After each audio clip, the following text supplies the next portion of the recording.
Now we're going to need to cut our salt pork or beef into 1-inch strips. Trying to keep a uniform cut all throughout so everything will cook evenly.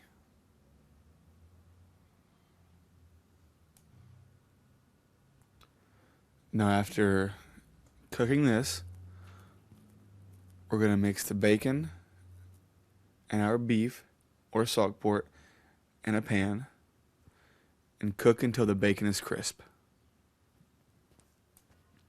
When the bacon is crisp, we'll go ahead and add our onions. Cook until the onions are transparent, and then go ahead and season.